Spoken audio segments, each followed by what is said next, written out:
Well, the largest impact for me of this Rapid Response Unit project is the increase in farmer tolerance. Farmers are now buying into what we do because we do it on a scientific basis with scientific evidence from GPS tracking collars, etc. So they really have confidence in the advice imparted by the Naankuse Foundation and what we tell them to do. They believe us. And then that knowledge spreads to other farmers who might not contact the foundation directly, but they listen to their neighbours and fellow farmers.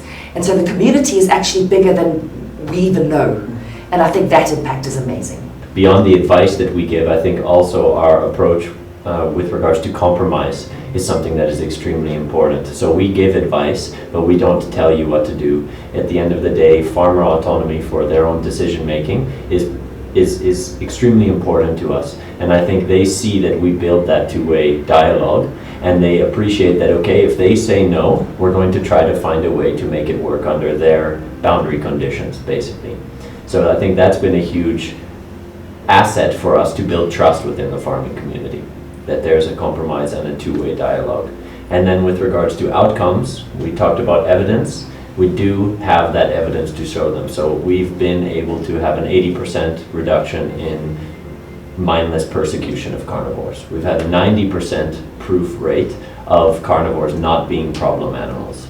We've been able to establish relationships with 820 farmers across 1 million hectares, right? So we have the scale and we have the evidence to show them that our approach works, that other farmers trust us, and it basically enables us to have impact on a broader number of stakeholders in the agricultural community. Working with IUCN has really been a great experience.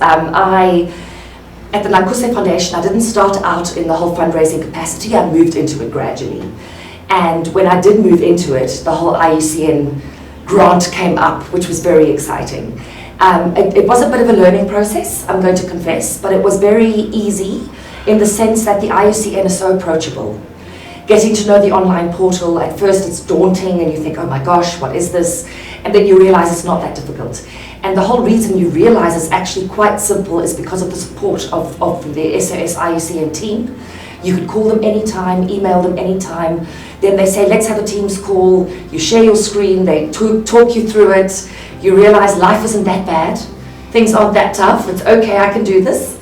And they make it very simple in that regard. They understand if something's come up, life happens while you're making other plans. So something might be a bit delayed or might not go exactly according to plan, but that's always fully understood as long as you're open and honest both ways. And so the relationship, I feel, has really been a fantastic one. I'm going to miss it, so I don't want the project to end. We'll just have to apply for another grant. But I've really enjoyed the experience.